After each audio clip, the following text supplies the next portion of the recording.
kami ki Sir Allen sa pag-host ngunyan kang Sepyo sa tuyang weekling urulay siri simana tang urulay. Sa parte kang PSO nagkakapirang updates lang.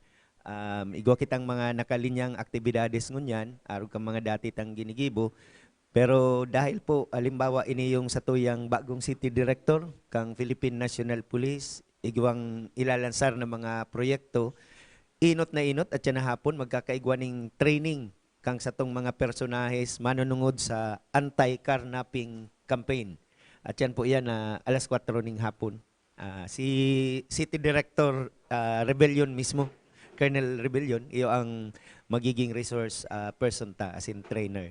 Kasabay kayan, ngunyan man pong aga ma-convene itong City Anti-Drugs Task Force dahil mapuuna din so sa tuyang isumbong ang pusher campaign igdi sa laog kang sa tuyang syudad. So gustong sabihin kung igwa kamong mga aram dyan sa barangay nindo, sa komunidad nindo na mga pusher ning illegal na droga, igwa na kitang hotline na pwede nindong padarahan kang pangaran, detalyes, mga insidente para po ang task force iyo mismo ang ma-follow up kayan. By the way, ang mga miyembro kang City Anti-Drugs Task Force kabali ang Philippine National Police, ang PIDEA, ang Mobile Force Company, pati po so sa tuyang Prosecutor's Office, Anti-Drugs Board, kabusinda embelto sa satuyang City Anti-Drugs Task Force. So it will be a collaborative undertaking. Mapatabang na lang kami kay Sir Allen pag-announce kadtong number saka sa mga information campaigns ta manunungod sa isumbong ang pusher na trabaho kang City Anti-Drugs Task Force. Okay? At yan din pong hapon, alauna, gigibuhon sa Peace and Order Council meeting. Kabali sa mga uurulayan, sa mga mayor na aktibidades ngunya na taon, tanapoon pa sa nabaga po ang taon. So this will be an opportunity for the various agencies to lay down their plans in terms of peace and order and public safety. And then i-remind ta na din sa mga pag-iriba na igwa kita ning POPs plan, itong Peace and Order Public Safety Plan, that is effective until 2025. So, yung plano po na yan, iyo ang giya, ang Biblia, kang gabos na mga peace and order and public safety agencies na yaon digdi sa laog kang syudad. So, we are doing the monitoring and the DILG is also facilitating the uploading of report as far as POPs plan compliance is concerned. So ini ang nagkakapirang mga urgent na pigaasikaso sa satuyang Public Safety Office. Of course, on top kadtong regular tang mga ginigiribo. So security kang mga pasilidad, so traffic management, asin so satuyang ordinances enforcement. Kulibat ko nagkakapirang barangay na ang nakipagtabangan sa tuya sa indang mga road clearing operations. Kung di ako napapasala, tulo, apat na barangay na ang nagkondusir. Kadaklan kayo sa mga bagong kapitan, enthusiastic pa sa indang gibo, sa trabaho. And we are very glad na makatrabaho ang mga kairibatang ini sa barangay. So on that note, paaram ta na din sa mga kaymanwa ta na so Public Safety Office will be working closely with the barangay officials, including the activation of our barangay tanods and force multipliers for support in traffic management. Igdi sa kalabaan kang magsaysay palan dahil nagiging busy na ining lugar na ini, naglatag na din kami ning tao duman sa may kanto baga, kang magsaysay itong paluwas, tapos matawid ka pa City Hall. So during busy hours, igwa na kita ning tao duman na nakaantabay.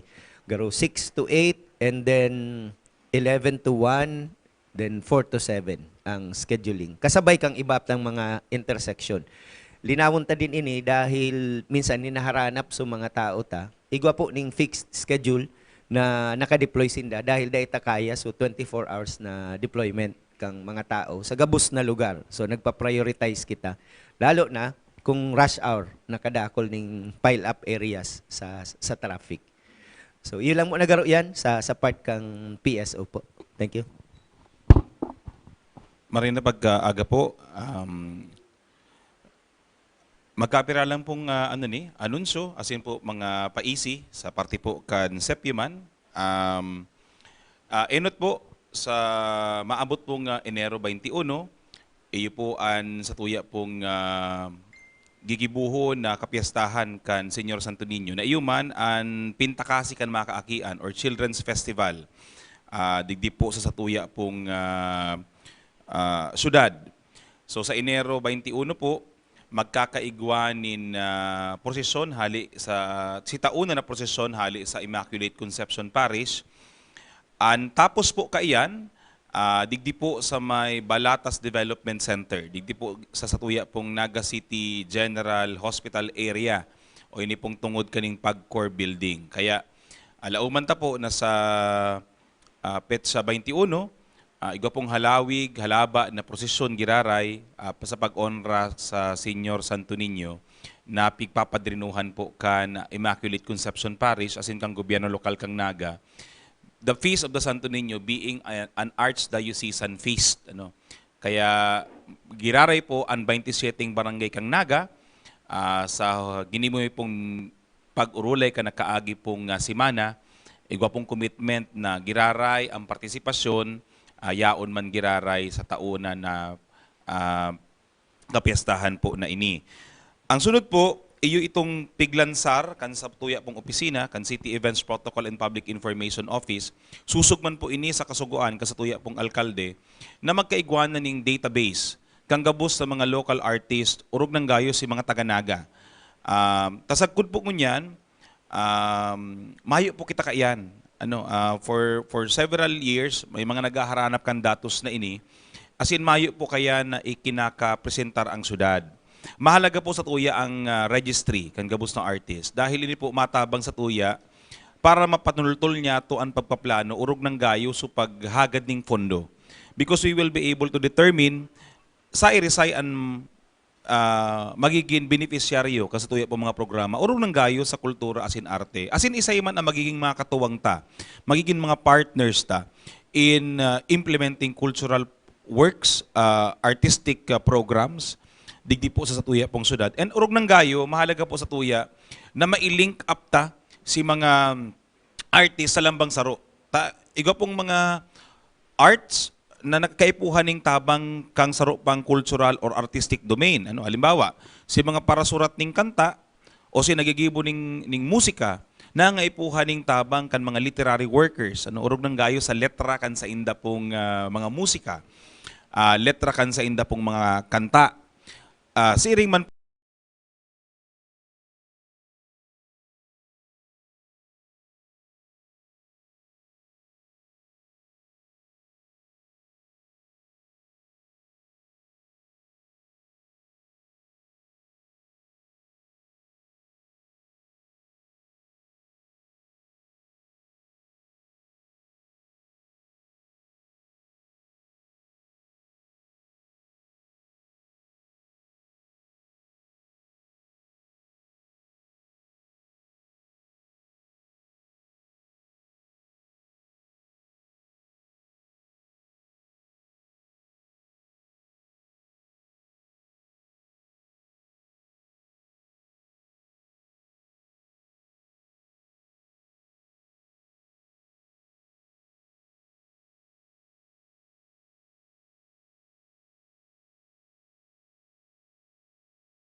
milestone year for the celebration. Dahil po ini, sanggatos na taon ning koronasyon kan sa tuyang patrona, ang patrona kang Bicolandia, Nuestra Señora de Peña Francia. Kaya po amay ang preparasyon kan sa tuya pong Peña Francia Fiesta.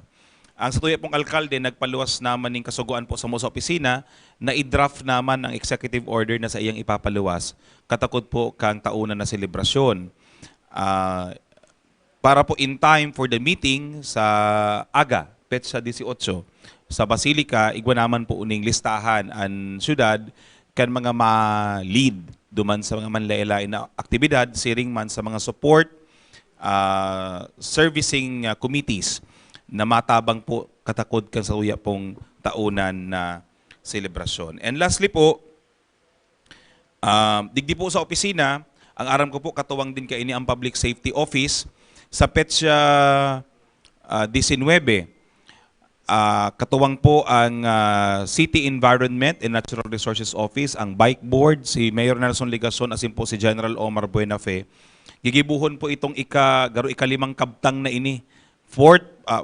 Fifth part kay itong road safety seminar for e-vehicle drivers, no, e-vehicle owners.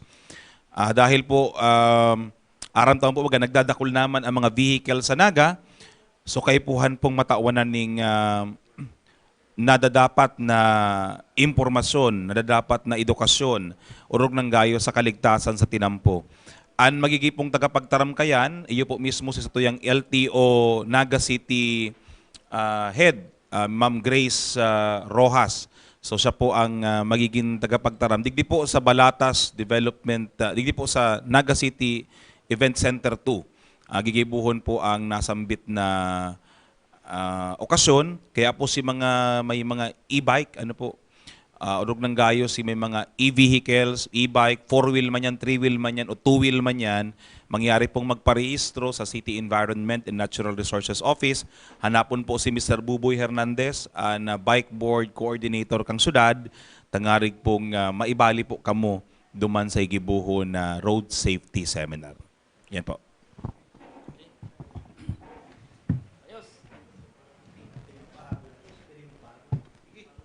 Sige, pahabol ko pala itong sitwasyon kang eastbound ito sa may terminal, sa may CBD. Nag-abot kaya sa punto na di nagkakasurundo so mga nagagamit kang terminal na minsan mahiling mo yaraon sa luwas, yaon sa rotonda, sa may Ninoy Cory Avenue, nakapirila sa ibang mga bihikulo, so mga jeepney. Pinagmaray kang lokal na gobyerno upon the instruction of the mayor to convene all of them. So nakaduwa ng round ning Urulay, ang nagpa-facilitate si Sir Nonoy Reforzado, saka si General Omar, si Councilor Omar Buenafe. Kabali ang LTFRB saka so terminal management. As in, ang aram ko kasuudma sa ikaduwang pag-urulay, garo nagkasurundo na, na gabus may mga pagbabagong i-implement. Dako lang tabang din yan sa Samuya sa enforcement side para mas makagian-gian man. So pag dati kaya sa sitwasyon, may mareklamo na may nakapararada duman sa rotonda, madalagan sa enforcers ta, pagali kang enforcer, barali ka na naman. So kung may pagkakasurundo na sa grupo, sa mga asosasyon, through the assistance of the LTFRB, by the way, nagduman mismo sa tuyang regional director kang LTFRB, to remind all of these franchise holders na may mga responsibilidad sinda. So nagpapasalamat kita na at least matuninong asin maray so proseso kang dialogue na ini, and hopefully makatabang sa gabus pati sa mga pasahero na naggagamit kang sa indang serbisyo.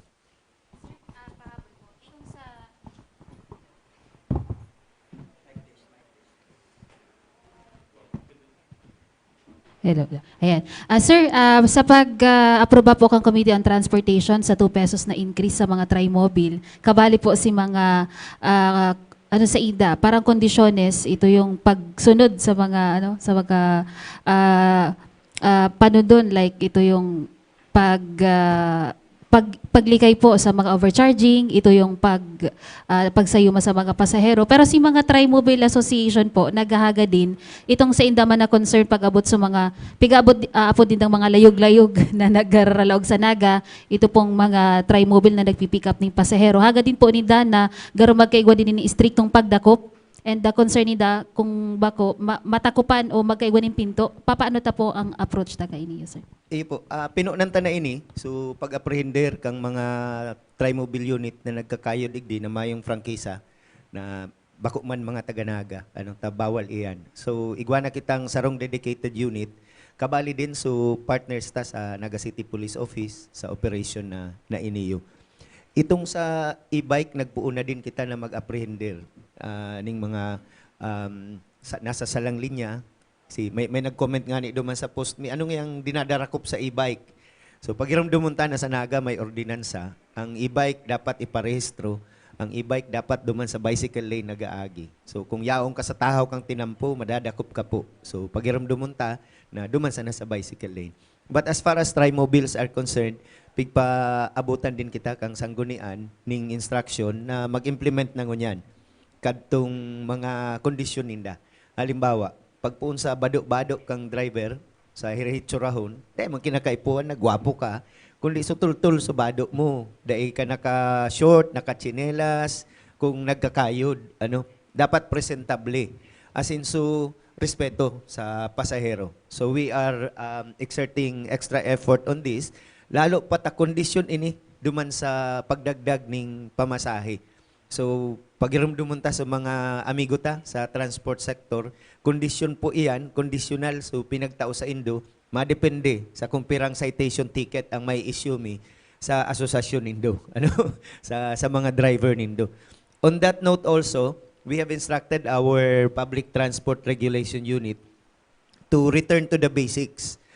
Mapakusog giraray kita kadtong mga Tri-Mobile Operators and Drivers Association, katuwang tasinda sa pagdisiplina kang mga miyembro ninda. So kabali digdi si Joey Peñas, si Buboy Salva, si PSO Salva sa natukahan na mag-asikaso kay ni in coordination with Councilor Omar Buenafe. So dialogue tagiraray sa mga PODA, so ining mga asosasyon na ini as our partners, particularly in the implementation of discipline among their members. Sir, ID sa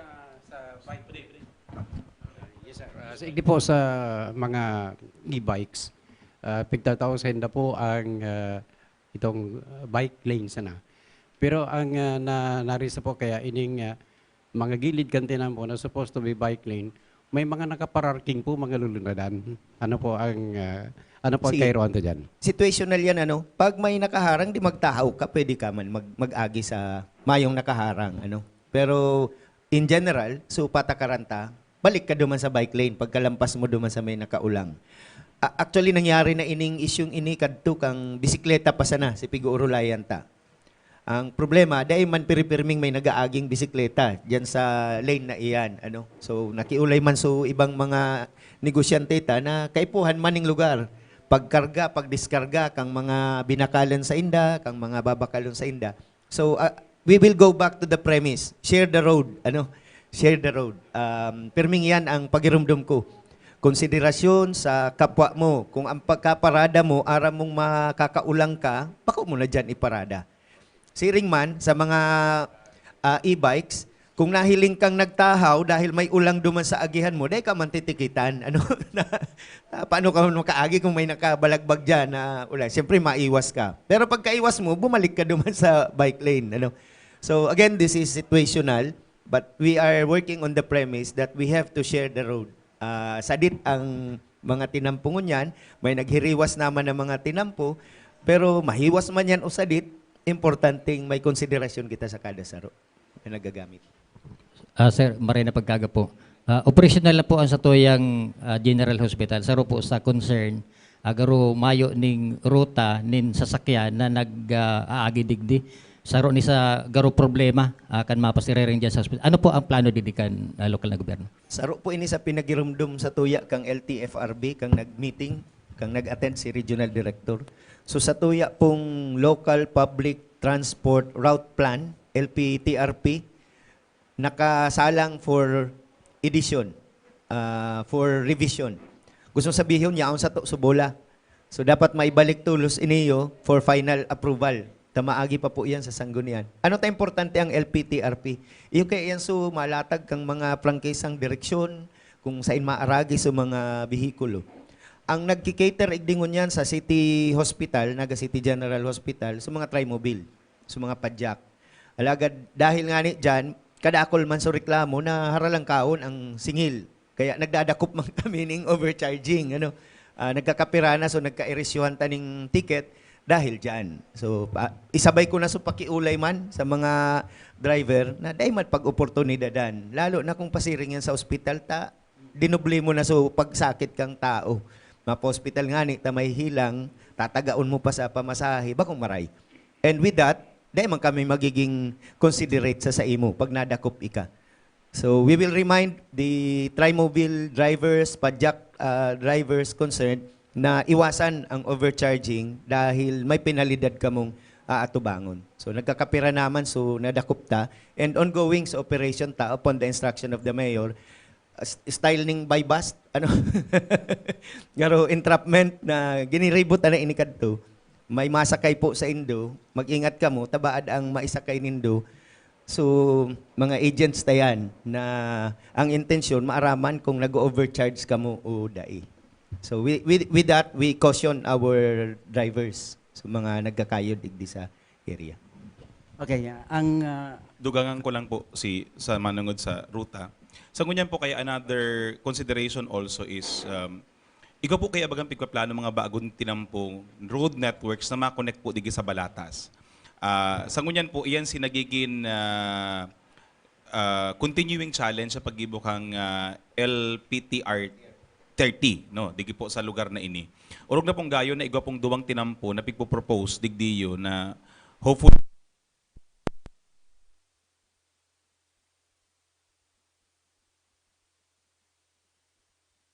sarong tinampo na makonekta hali sa Balatas pasiring sa Concepcion Pequeña, siring man sa Concepcion Grande. So kung igwa pong siring kayong plano mahalaga sa tuya na mahiling muna si mga lugar na agihan katong tinampo bago para po ma-incorporate din siya duman sa plano kang local transport plan. Tangarik pong igwa kitang holistic approach sa paggibo ning ruta. Tabakan po kaya, actually po, concern ini kang City Planning and Development Office, nabaad nga po, maglaag kita ning sarong ruta, then we will be opening another road within the year or within the next 2 years. Pagabot nga ang oras, igwan na naman ngayang kahagadan duman sa sarong balyo o sa sarong loop na nangay po ang kang ruta, baad nga ang pagiling dapat nga sa ruta would be si pangkainteruhan na plano sa road network. Tangarig yung sararuan lang ang submission ta sa LTFRB and sararuan man lang ang pag-aproba kang ruta. Pwede kayang magkaigo kaya baganing ruta na temporary, meantime pa si road network, ini mo na. Pagyaon na si bagong road network, yun na ang susundo na bagong ruta. Kung sabihin po, bako nang pabalik-balik itong proposal sa pagbubukas si mga bagong ruta. Kung baga igwa ka ng Route 1, absent si sarong tinampo, Route 2 kung yao na si bagong tinampo. Sir Alin. Sir Alin, ano po ang main reason itong activity kang Senior Santo Niño at hindi nagigibon sa Balatas samantalang kang panahon ginigibo duman sa Plaza Quezon? Actually po, decision po ini kang Immaculate Conception Parish na digdi po gibuhon. Garo po ang pinaka-sarason ka inita. Parte kang parokya kan Immaculate Conception Parish ang Balatas. Haloy na pong naghihidaw man ang mga taga-Balatas na ang sarong okasyon kan nakasakop na parokya sa indaman gibuhon. Kung kumagirumduman ka po ka nagbimiriting sinda, ang sabi duman, iyon na kada ngaya may prosesyon, pero bilang ngayon sa Concepcion Pequeña ang agi. Ang Santo Niño ngaya, ang Immaculate Conception Fiesta sa Concepcion Pequeña man ang agi. Ngunyan ngayon na igwa ng Balatas Development Center, igwa naman ngayang mahiwas na lugar na pwede ngayang makabisita ngaya ang sarong prosesyon sa Balatas, baad duman naman nga gibuhon. So, iyan po si pinakarason. And number 2 po, sa parte man sa kang syudad, this is actually a favor being given by the church. Na digdita magibo, mapopromote ta po si bagutang pasilidad. Mahihiling kan mga tao, urog ng gayo si day po nag-aaram-aram kung saan namumugtak ang bagong city hospital, si mga kaplanuhan digi sa Balatas, maipopromote ta po duman sa mga taga-Naga. So, this is actually po mutually beneficial for the Immaculate Conception Parish as well as to the city government of Naga. So makakatabang po kita in promoting the faith as well sa tuman sa syudad, promoting the facilities and the programs that we are doing for the Nagueños. Yes, sir. Sa artist registry. Sa ngunyan po, pira ng mga local artista igwa ang Naga.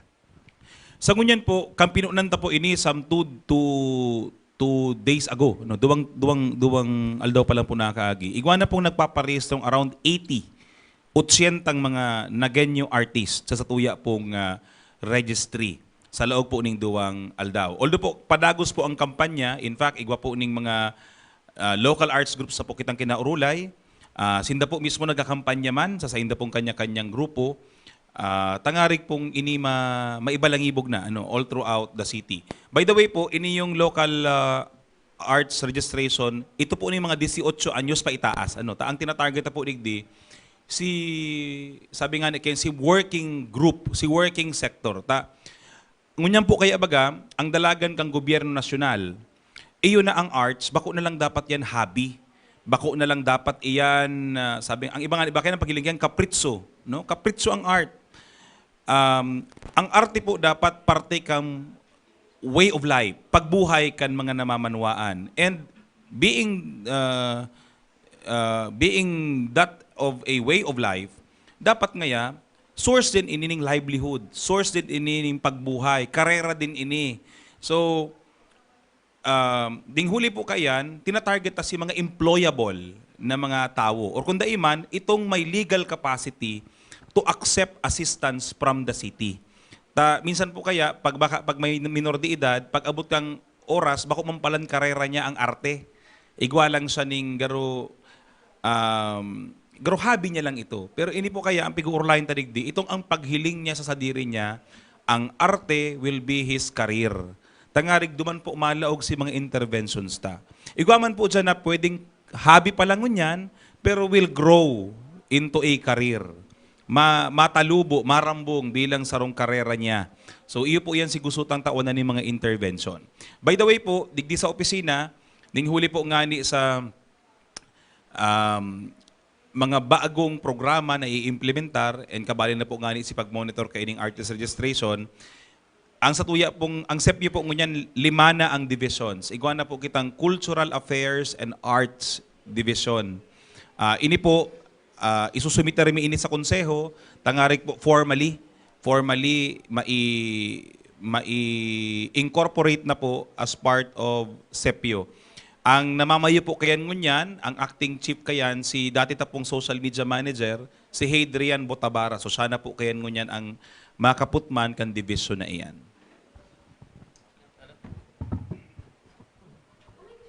Sir, kay Sir Rene, pwedeng paki-elaborate itong sa tuyang hotline, ano ang pwedeng mag-i-upload, ano ang mga, mga paagita para dahil sa marawrawan, mga arog kaya na sitwasyon. Iyo po. Ini yung hotline, actually, alas 9 ngunyan, ma-meeting sa City Anti-Drugs Task Force. Kaya madalagan ako after this kang urulay ta. Ining hotline na iniyo, ang ipapadara mo po, so pangaran kang pusher dyan sa barangay nindo. So personal knowledge is necessary. And again, dahil mga enforcement agencies ang yaon digdi, asahan mo po na may konsekwensya kung maringgaw ka o mangluloko ka sa impormasyon na tinatao mo. So all data that will be sent to the hotline will be validated by the member agencies. Kabali dyan ang PIDEA, PNP, pati po sa Mobile Force Company, kaibanan ta, NBI, including NBI, parte na siya kang PNP units na iyo ang makakaatubang kang maringgaw sa hotlines na ini.